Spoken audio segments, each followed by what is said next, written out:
uma vez, estamos aqui nessa tarde para pregar a palavra de Deus, como sempre, mensagem corrida, por conta de uma necessidade especial para lá em casa. Mas, meu amigo, somos gratos a Deus, apesar de que tempo é curto, passa rápido, o mundo envolvido nessas fantasias, o mundo cada vez mais se distanciando da comunhão, se distanciando da bondade de Deus no sentido de absolver o homem da condenação eterna. O que nós observamos, como nosso irmão ali falara, assim como foi no dia de Noé, casava-se, dava-se em casamento.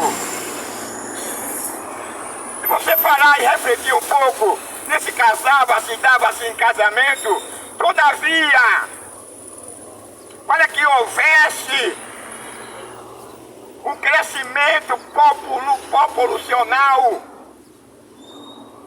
se fazia necessário haver um ajuntamento entre um homem e uma mulher. Ele casava-se e dava-se em casamento. Ali não havia espaço para haver um casamento entre dois homens. Ali não havia espaço para haver um casamento entre duas mulheres. Porque o mundo hoje está numa superpopulação. Porque na primeira geração eles casavam-se e davam-se em casamento. Apesar de que a primeira geração foi a primeira que Deus havia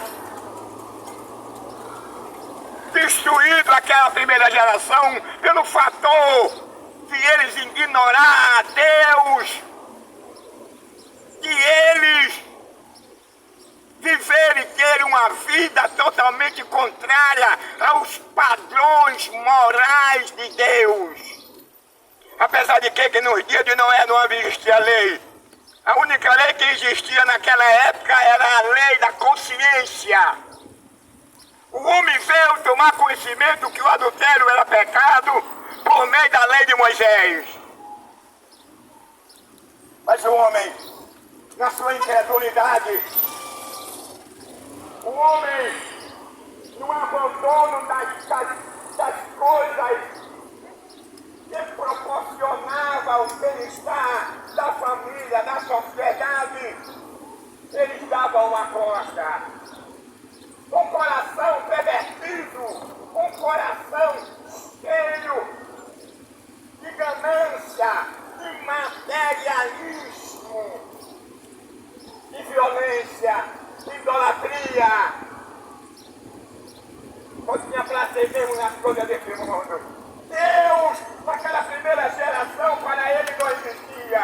Até quando Noé, ele pregava que haveria de acontecer um dilúvio, aquela primeira geração não deu crédito, não acreditaram e passaram a adorar de Noé, porque não acreditava que Deus era capaz de destruir aquela primeira geração com um dilúvio. O dilúvio era a maneira pela qual Deus haveria de punir aquela primeira geração. Não é porque Deus seja perverso, mau, mas Deus queria punir o homem, porque o homem se tornou rebelde. O homem se tornou cada dia mais iníquo, pervertia, matava, roubava, adulterava. Só focava somente na violência, na idolatria. Aí Deus chama agora Noé e mostra Noé, o fim de toda aquela geração. Porque a violência chegou até a presença de Deus. E Deus agora não satisfeito com as atitudes, não satisfeito com aquele tipo de relacionamento que parava naquela primeira geração, naquela primeira sociedade. Deus ficou insatisfeito com aquela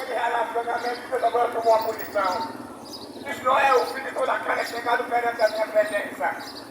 Isso denota que nós não estamos aqui sozinhos. Isso denota que tudo que nós fazemos aqui seremos responsáveis pelas nossas ações, pela nossa atitude.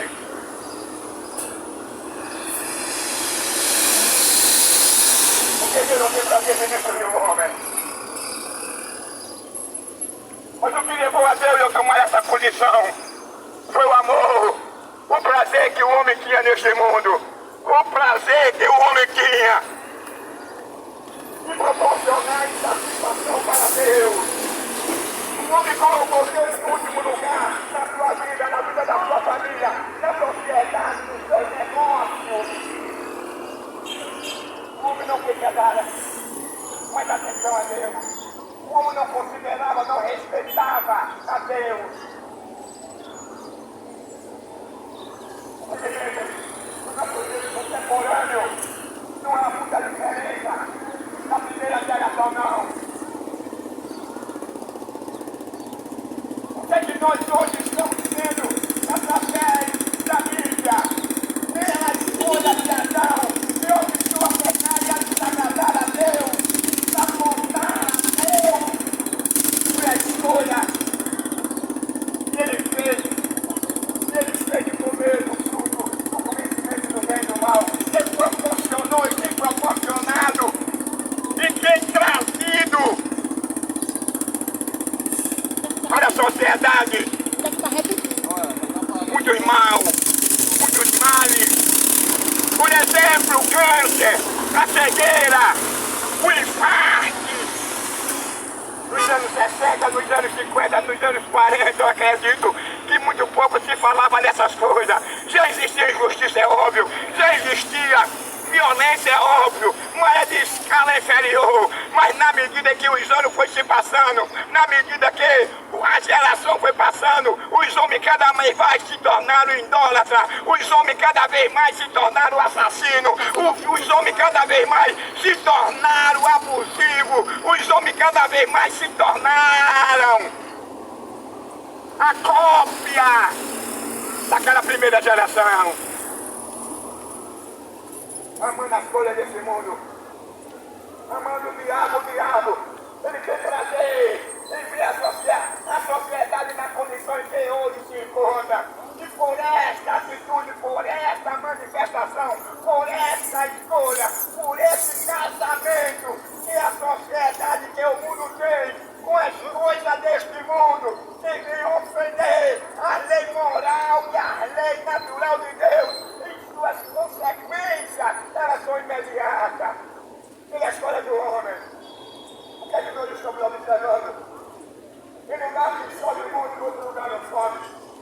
Em lugar que o mar está recuando, em outro lugar o mar está avançando. Em lugar que está acontecendo inundações, incêndio, guerra, fome, destruição. Mas o homem está alheio. No Criador disse, a respeito da sua vida, no capítulo 14 de João, ele prometeu que ele iria para o Pai, lá no Monte das Oliveiras, mas que ele não deixaria ninguém aqui, ninguém vazio. Ele não deixaria ninguém aqui sozinho. Ele não deixaria aqui ninguém vagando como zumbi. Mas ele prometeu ao povo que aquele que passasse a crer nele, ele viria outra vez. E tampouco não deixaria ele sozinho. Ele enviaria o Consolador, mas ele viria um dia buscar aqueles que lavaram a sua vestidura no sangue do Cordeiro. Ele viria buscar aqueles que nasceram nele, aquele que moldaram-se nele, aquele que repudiaram as coisas deste mundo, aquele que repudiaram o adultério, aquele que repudiaram o filme pornô, aquele que repudiaram a idolatria, a feitiçaria, o prazer de matar, de derramar sangue. Se soubesse, tinha passado lá. Vivendo uma sociedade promíscua, onde o que é certo é errado, o que é errado é certo, aonde o cidadão é um marginal, aonde o marginal é um cidadão. Vivemos uma sociedade onde as mulheres são um objeto descartável. Quando Adão, ele estava numa mulher e que olhou uma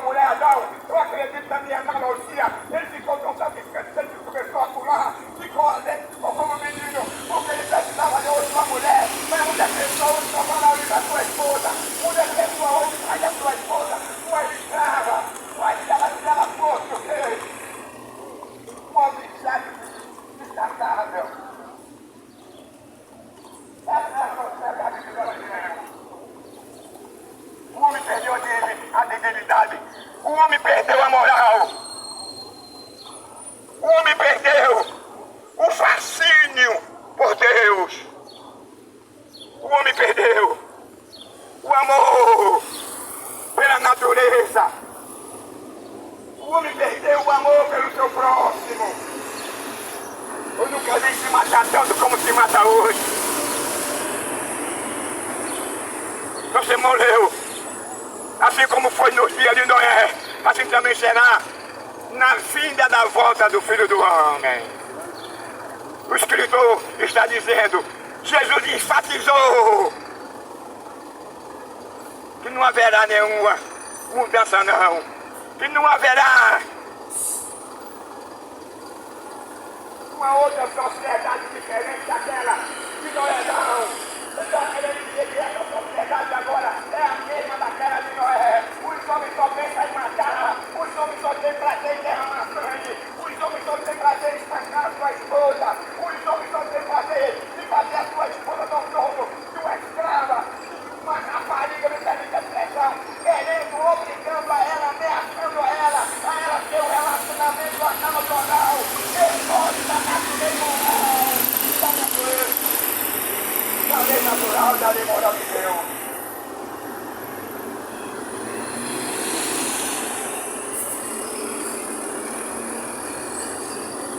Sociedade é essa, nossa senhora.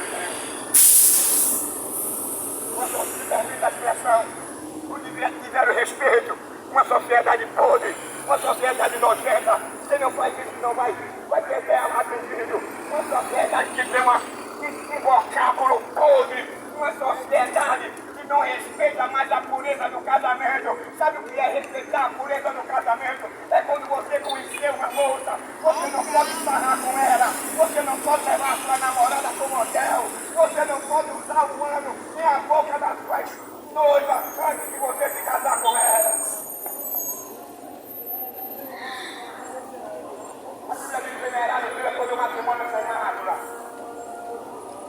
Então Deus quer o indivíduo antes de se casar, ele tenha uma relação, maior respeito pela sua noiva, pela sua futura esposa e pelo futuro esposo. Mas os namoros de hoje, o cara começa agora se deixando com a sua namorada na cama, já leva agora a sua namorada para o motel, ele começa a ter uma relação com ela na praia. A praia hoje virou um motel. Onde é que está agora a pureza do casamento? Como é que amanhã você vai ter de sua esposa de respeito?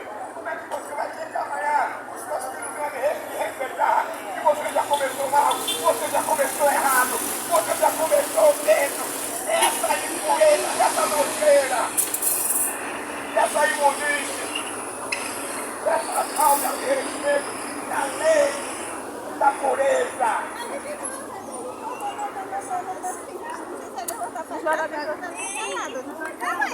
Eu quando eu namorava, já não era tão bom não. Olha o nosso namoro, naquela época era diferente. Hoje eu estou com 64 anos. Não tinha essa história do cara pegar a sua namorada e levar ela para um motel ou numa escadaria o cara ter relação anal e oral com ela não. Ela chegando perto, botava fogo para chegar na situação em que hoje se encontra. Muito pouco você vê uma moça, uma mulher andando com a roupa indecente, mostrando a polpa da bunda, mostrando o cheiro. Eu não tenho nada a ver com a sua esposa, o lugar é só para segurar a sua. Agora eu quero lhe dizer uma coisa. Quando Deus deu a companheira Adão ficou alegre, ficou satisfeito. Quando Adão olha para a sua esposa e diz assim, essa é a carne da minha carne, óculos do meu óculos, ele vai querer me passar e dizer, eu não posso deixar, não posso permitir que a minha mulher se deite na cama com outro homem, eu não posso aceitar uma galha, eu não posso aceitar ou permitir que ela ande nua, mostrando o seio, mostrando o seu busto. Porque ela é minha. Ela é minha, ela é só minha, ela pertence só a mim. É carne da minha carne e osso do meu dó.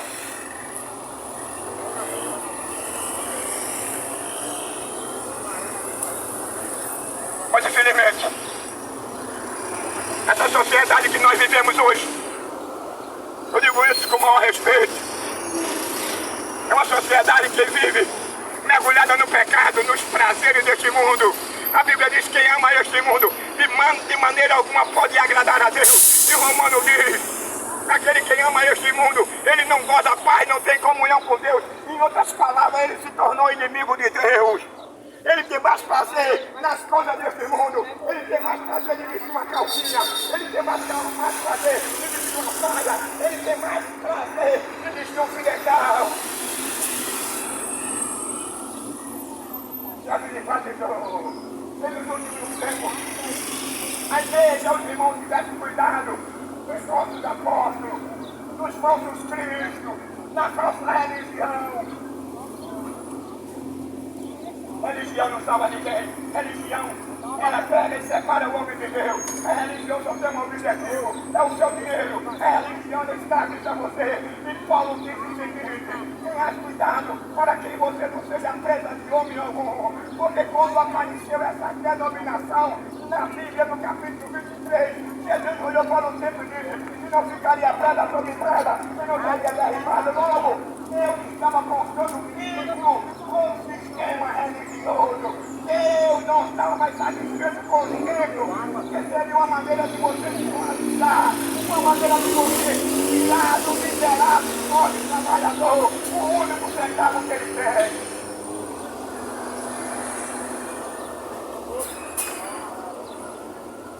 Você nunca viu Jesus dizendo no capítulo 23 de São Mateus? Olhou para os apóstolos, apontou para o templo e disse que não ficaria pedra sobre pedra, que não ficaria derrubado. Aquele templo ali não era o mesmo que Salomão teve a revelação da parte de Deus.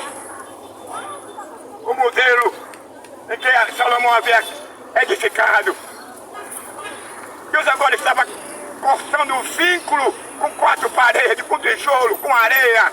Porque ele sabia que dentro de 4 paredes você seria manipulado, você se tornaria escravo, você se tornaria explorado por aquele indivíduo que se apresenta como pastor, mas na verdade ele é um mercenário. No capítulo 10, o versículo 10, Jesus faz uma metáfora e observe que o texto e o contexto só fala de pastor. E Jesus disse que os primeiros que vieram de mim são ladrões e salteadores. Então nós não aprendemos o evangelho verdadeiro, nós aprendemos o evangelho cultural e capitalista. O evangelho cultural não leva ninguém a lugar nenhum, é como um carro sem motor, é como um motor sem gasolina. E o evangelho capitalista é aquele que só visa o seu dinheiro. Você pode ter 2 maridos, você pode ter 2 esposas. Ele quer encher o bolso dele, é o dinheiro dele. Ele quer andar de carro importado, ele quer andar de carro blindado, é de segurança.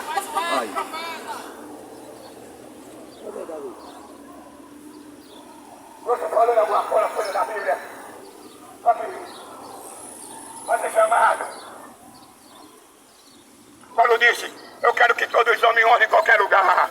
Aquele encontro de Jesus com a mulher, aquela mulher de Samaria, ela disse para Jesus, olha, tu és judeu, como pode tu ser judeu me pede de beber, me pede água?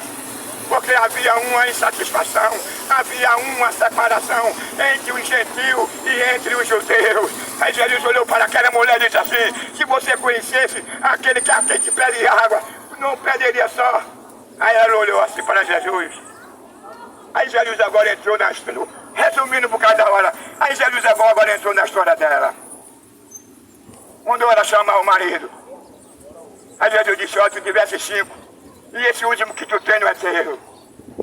Senhor, o nosso pai nos ensinaram, aí eu estou entrando agora acerca do templo, que o lugar da adoração seria no monte, e lá no templo, aí Jesus disse, olha, agora vem dia que agora que os verdadeiros adoradores me adorarão em espírito e verdade. Ele não tem fico com o templo. Jesus não tem fico com 4 paredes. Esses homens pegam quando faz uma abertura de uma igreja, aí faz aquela cerimônia e diz aqui é a casa de Deus. Eu estava acostumado porque eu passei 24 anos, 11 anos como diácono. Me apresentaram como presbítero e me tiraram com medo do meu ensinamento. Com medo.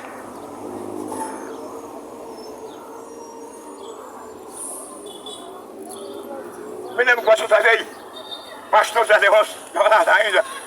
Estava outro pastor também, presidente, fazendo aquela cerimônia da inauguração do Templo do Alto do Brasil. E ele agora começou a dizer que aqui ali era a casa de Deus, como Jacó se falou ali na escada. Aqui não é outro lugar a não ser a casa de Deus. Se é a casa de Deus, porque ele mandou derrubar uma igreja agora? Não é a casa de Deus? Capítulo 3, versículo 15. A casa de Deus, a morada de Deus somos nós. A pessoa não tem, olha, não dá pra ter.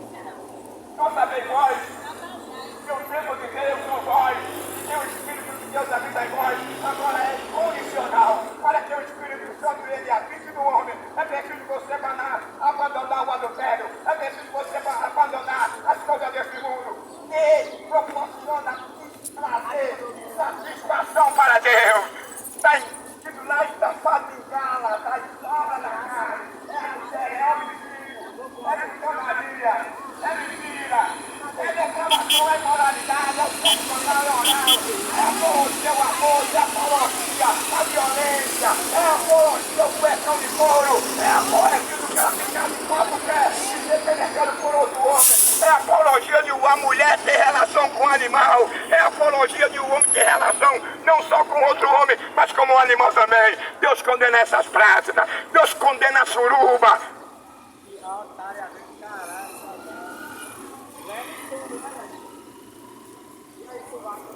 Nós damos cada hora, não dá mais tempo. Corrido.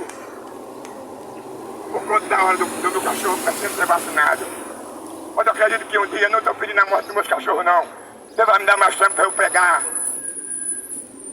Com mais estética, né, irmão? Pregar mais pausadamente.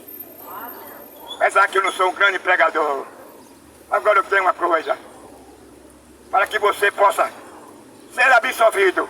Para que você possa passar da condição de criatura para filho, abandone, repudie, passe pela nova regeneração, pelo novo nascimento, passe pela regeneração.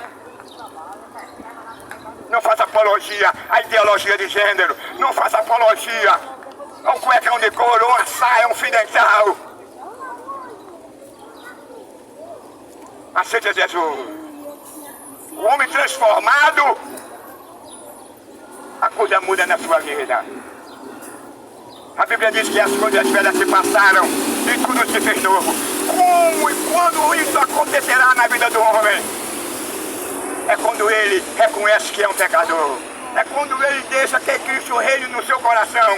É quando ele deixa que Cristo reine na sua vida. É quando agora ele abandonou lá o caminho largo e passou agora a andar no caminho estreito. Abandona o caminho largo. O caminho largo levará muito à perdição. O caminho largo fará com que você ignore a lei moral e a lei natural de Deus. O caminho largo vai fazer você ficar de quatro e ser penetrado por outro homem. O caminho largo vai fazer você vestir um cuecão de couro, uma calcinha e um fio dental. Esse é o caminho largo. Você vai ter prazer em matar. Você vai ter prazer em roubar. Você vai ter prazer em tirar a vida. Você vai ter prazer de ser homem, de prevaricador. Já vivendo em uma cidade, um país, aonde aqui não se pede as baratas, você manda o cartão. Então aqui é um estado, é um país. Você tem medo de sair de casa para ser assaltado, porque onde é que está o nosso governador? Onde é que está o nosso político? Onde é que está a nossa autoridade? Aí são assaltados, sai de casa para pegar o seu carro, pega o seu carro, pega a sua moto. Pega o seu dinheiro, pega o seu salário, pega a sua vida, a sua esposa é estrupada e o cara sai pela estrada e fala de custódia. Que Deus nos ajude, que Deus nos abençoe. Essa palavra é boa. Hoje ela pode ser para você dura, ela não pode ser bem vista, bem recebida na sua vida, mas poderá chegar um dia em que ela poderá fazer uma transformação no seu coração. Ela poderá fazer com que você reconheça que essa verdade, a verdade é que liberta, a mentira não liberta, mas a verdade liberta. E a sã doutrina, no capítulo 2, versículo 32 até o 35, prova isso. Enquanto existia em si o verdadeiro ensinamento, enquanto existia o verdadeiro evangelho, a Bíblia diz que nada entre eles não eram orgulhosos. Eles tinham tudo em comum.